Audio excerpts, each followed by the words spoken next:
HR online solution YouTube চ্যানেলে আপনাদের সকলকে স্বাগত জানাই। প্রত্যেকের পরিচিত ইন্ডিয়ান পোস্ট একটা ফ্র্যাঞ্চাইজি স্কিম এনেছে, যে স্কিমে আপনি 5,000 টাকা বিনিয়োগ করে আনুমানিক 1.5 লক্ষ টাকা পর্যন্ত কিন্তু আপনারা আয় করতে পারবেন। তো কী আছে সমস্ত বিষয় তথ্য কিন্তু আজকের এই ভিডিওর মধ্যে আলোচনা করব। দয়া করে বলো সম্পূর্ণ ভিডিওটি দেখতে থাকুন, কোথাও কিন্তু স্কিম করবেন। একটা ডাকঘর ফ্র্যাঞ্চাইজি যা একটি নামে পরিচিত ইন্ডিয়া পোস্ট ফ্র্যাঞ্চাইজি স্কিম নামে আপনাকে একটি ডাকঘর খোলার সুযোগ দেয়, যার প্রাথমিক বিনিয়োগ আনুমানিক 1 টাকা থেকে প্রায় 1.5 লক্ষ টাকা এবং সর্বনিম্ন 10,000 টাকা নিরাপত্তা আমানত হিসেবে আপনি রাখতে পারেন। অর্থাৎ আপনাকে সর্বনিম্ন 10,000 টাকা কিন্তু আপনাকে এই স্কিমের জন্য জমা দিতে হবে। যোগ্যতা হতে হলে আপনাকে 18 বছর বয়সী ভারতীয় নাগরিক হতে হবে, কমপক্ষে ক্লাস 8 পাস শিক্ষাগত যোগ্যতা কিন্তু থাকতে হবে। সর্বনিম্ন আপনাকে ক্লাস 8 পাস কিন্তু পাস হয়ে থাকতে হবে এবং যথাযথভাবে অবস্থিত উপযুক্ত স্থান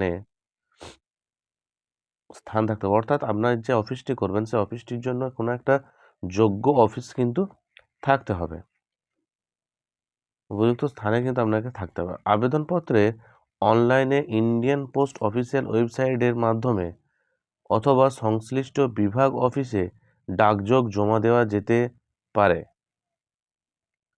এবং উপার্জন প্রদত্ত পরিষেবার জন্য কমিশনের উপর ভিত্তি করে কিন্তু নির্ধারিত হবে। অর্থাৎ আপনি যে ফ্র্যাঞ্চাইজিটি খুলবেন এটা কিন্তু আপনার যেমন সার্ভিস হবে সেরকম মতন কিন্তু আপনাকে কমিশন দেয়া হবে, এর উপর ভিত্তি করেই কিন্তু আপনার ইনকাম হবে।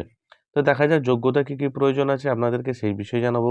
বয়স 18 বছরও তার বেশি হতে হবে, ভারতের নাগরিকত্ব হতে হবে, শিক্ষাগত যোগ্যতা কমসে কম অষ্টম শ্রেণী পাস হতে হবে, ক্লাস 8 পাস, অবস্থান উপযুক্ত স্থানে দোকানের মালিক হতে হবে বা অথবা ভাড়া নিতে হবে, অপরাধমূলক রেকর্ড বা পূর্বে কোনো যদি ফৌজদারি অপরাধ না থাকাটা আবশ্যক, অর্থাৎ আপনার নামে যদি কোনো পুলিশ কেস যাতে না থাকে সেটা কিন্তু বাধ্যতামূলক। তারপর দ্বিতীয় হচ্ছে আর্থিক সক্ষমতা। আর্থিক সক্ষমতা বলতে একটা সেট আপ এবং পরিচালনার জন্য বিনিয়োগ করার ক্ষমতা, অর্থাৎ আপনাকে এইটার জন্য একটা নির্দিষ্ট পরিমাণের একটা অফিস এবং তার জন্য কিছু টাকা দরকার। দ্বিতীয়ত হচ্ছে কম্পিউটার সাক্ষরতা, মৌলিক কম্পিউটার দক্ষতা কিন্তু অগ্রাধিকারযোগ্য। আপনার যদি কম্পিউটারে কোনো ডিগ্রি থেকে থাকে তাহলে কিন্তু অধিকারটা আপনি আগে পাবেন। অযোগ্যতা, বর্তমানে ডাককর্মীদের পরিবারের সদস্যরা একই বিভাগে ফ্র্যাঞ্চাইজির জন্য আবেদন করতে অযোগ্য। অর্থাৎ যদি কেউ ডাক বিভাগে কাজ করে থাকেন তার পরিবারে কেউ কিন্তু এই ফ্র্যাঞ্চাইজি কিন্তু পাবেন না। বিনিয়োগ দেখা যায় প্রাথমিক বিনিয়োগ হচ্ছে অবকাঠামো ও আসবাবপত্র এবং অন্যান্য সুযোগ সুবিধার জন্য আনুমানিক 1 টাকা থেকে নিয়ে 1.5 লক্ষ টাকা পর্যন্ত আপনাকে কিন্তু এখানে বিনিয়োগ করতে হবে, আপনাকে কিন্তু এই জায়গায় কিন্তু নিয়োগ করতে হবে। নিরাপত্তার আমানত, ন্যূনতম নিরাপত্তা আমানত প্রয়োজন, অর্থাৎ কিছু একটা সিকিউরিটি মানি আপনাকে এখানে জমা দিতে হবে। ব্যক্তিদের জন্য সর্বনিম্ন 10,000 টাকা একটা প্রতিষ্ঠানের জন্য এবং প্রতিটি অবস্থানের জন্য এটি 10,000 টাকায়, অর্থাৎ প্রত্যেকটি অবস্থান আর প্রতিটি অফিস ঘরের জন্য আপনাকে কিন্তু 10,000 টাকা জমা দিতে হবে।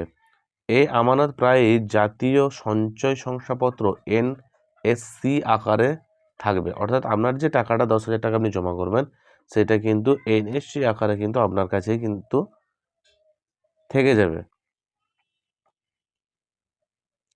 তারপর আছে আবেদন ফি। এখন অর্থাৎ আপনি যখন অনলাইনের মাধ্যমে আবেদন করবেন এই ফ্র্যাঞ্চাইজিতে অংশ নেবেন, সেই অনলাইনে অংশ নেওয়ার জন্য আপনাকে 5,000 টাকা কিন্তু ফি প্রয়োজন হবে, যার ডিমান্ড ও ড্রাফটের মাধ্যমে নয়াদিল্লিতে সহকারী ও মহাপরিচালক ডাক বিভাগের কাছে জমা দিতে হবে। এটি কিন্তু জেনারেল বা আন্ডার রিজার্ভ যারা আছে তাদের জন্য কিন্তু এটি বাধ্যতামূলক, অর্থাৎ SC ST আবেদনকারী মহিলা এবং অন্যান্য সরকারি প্রকল্পের আওতাধীন ব্যক্তিরা কিন্তু এই ফি থেকে মুক্ত। বুঝে গেল আপনাদের? আবেদন ফি কিন্তু যে 5,000 টাকা আছে সেটি শুধুমাত্র জেনারেলদের জন্য, জেনারেল OBC SC STদের জন্য, জেনারেলদের জন্য কিন্তু 5,000 টাকা এবং SC ST যারা আছে এবং মহিলাদের জন্য কিন্তু এইটা কিন্তু ফিটা ফ্রি। আবেদন প্রক্রিয়া, আবেদন করতে গেলে স্থানীয় ডাকঘর থেকে পাওয়া যাবে ফর্ম, কিন্তু আবেদন স্থানীয় ডাকঘর থেকে পাওয়া যাবে বা ইন্ডিয়ান পোস্টের অফিসিয়াল যে ওয়েবসাইট আছে সেখান থেকে কিন্তু ডাউনলোড করা যাবে। অর্থাৎ ইন্ডিয়ান পোস্টে যে অফিসিয়াল ওয়েবসাইট আছে সেখান থেকে আপনি কিন্তু ফর্মটি ডাউনলোড করে আপনি ফিল আপ করে জমা দিতে পারেন। তারপরে নথিপত্র কী কী লাগছে, এক্ষেত্রে আপনাকে আপনার আধার কার্ড, প্যান কার্ড, শিক্ষাগত সনদ ও সম্পত্তির দলিল অর্থাৎ ভাড়া বা মালিকানার প্রমাণ এবং ছবি সহ পূরণ করা একটা ফর্মটি আপনি জমা দিন। জমা দেওয়ার আবেদনপত্র এটি সংশ্লিষ্ট বিভাগীয় অফিসে জমা দিন, অর্থাৎ আপনার যে স্থানীয় পোস্ট অফিস আছে সেখানে জমা দিন, অথবা যেখানে সম্ভব অনলাইনে জমা দিতে পারেন।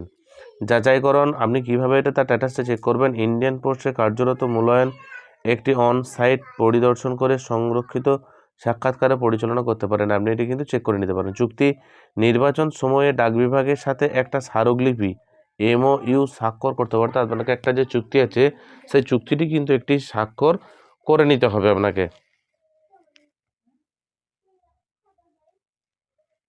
আপনাকে কিন্তু ইন্ডিয়ান পোস্টের এই ফ্র্যাঞ্চাইজি নিতে গেলে একটা নির্দিষ্ট মর্মে কিন্তু আপনাকে একটা চুক্তি কিন্তু এদের সাথে করে নিতে হবে, ইন্ডিয়ান পোস্টের সাথে করে নিতে হবে। তারপর আয় এবং লাভজনক রাজস্ব মডেলে মুনাফা কমিশন ভিত্তিক, অর্থাৎ আপনার কাজের উপর আপনাকে একটা নির্দিষ্ট পরিমাণ কমিশন এর উপর নির্ভর করা হবে, অর্থাৎ আপনাকে নির্দিষ্ট উপর একটা কমিশন কি আছে, কাঠামো ও সমঝোতা স্মারকে বর্ণিত হয়েছে যে উদাহরণস্বরূপ নিবন্ধিত এবং স্পিড পোস্ট পরিষেবার জন্য প্রতি মাসে 1000 টাকা একটি নির্দিষ্ট কমিশন বর্ধিত এবং বুকিংয়ের জন্য থাকবে অতিরিক্ত 20% কমিশন থাকবে। অর্থাৎ আপনি একটা স্পিড পোস্টের জন্য প্রত্যেক মাসে একটি মাত্র বললে ভুল হবে, যতগুলি স্পিড পোস্ট করবেন সে স্পিড পোস্টের কারণে প্রত্যেক মাসে আপনাকে কিন্তু 1000 টাকা করে দেওয়া হবে। সম্ভব উপার্জন প্রতি মাসে 20,000 থেকে 50,000 টাকা পর্যন্ত আপনার আয় করা সম্ভব। সর্বনিম্ন রাজস্ব হচ্ছে প্রথম বছর সর্বনিম্ন রাজস্ব উৎপাদন 50,000 হবে বলে আশা করা হচ্ছে। বিভাগ প্রতি 6 মাস অন্তর অন্তর এটি কিন্তু পরিচালনা করবে, অর্থাৎ পোস্ট অফিস প্রত্যেক 6 মাস অন্তর অন্তর আপনার কাছে এসে কিন্তু জেনে নেবে। এরপর আছে ফ্র্যাঞ্চাইজির প্রকারভেদ। ফ্র্যাঞ্চাইজি আউটলেট যেসব এলাকায় চাহিদা আছে কিন্তু পোস্ট অফিস নেই সেখানে কম্পিউটার পরিষেবা প্রদান করা, অর্থাৎ আপনার এলাকা থেকে পোস্ট অফিস অনেক দূরে, যেক্ষেত্রে আপনাকে কিন্তু পোস্ট অফিস যাওয়া কিন্তু আপনাদের পক্ষে সম্ভব হয় না, সেক্ষেত্রে আপনারা কিন্তু এই কম্পিউটার পরিষেবা কিন্তু প্রদান করতে পারবেন, অর্থাৎ একটা পোস্ট অফিস ফ্র্যাঞ্চাইজি কিন্তু আপনি সেখানে খুলতে পারবেন।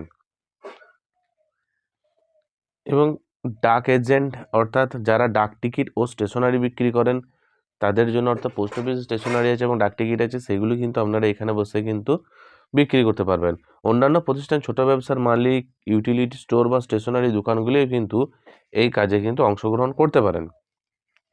অতিরিক্ত পরিষেবা আপনারা এখানে PLI অর্থাৎ post office life insurance agent হিসেবে কিন্তু কাজ করতে পারেন এবং কমিশন অর্জন করতে পারবেন। আশা করছি আপনাদের এই ভিডিওটি ভালো লেগে থাকলো। যদি আমার এই ভিডিওটি ভালো লেগে থাকে অবশ্যই আমার এই ভিডিওতে একটা লাইক করবেন এবং আমার চ্যানেলে নতুন হয়ে থাকলে আমার চ্যানেলটিকে সাবস্ক্রাইব করে দেবেন। আমার এই সম্পূর্ণ ভিডিওটি দেখার জন্য আপনাদেরকে অসংখ্য ধন্যবাদ। সুস্থ থাকবেন, ভালো থাকবেন।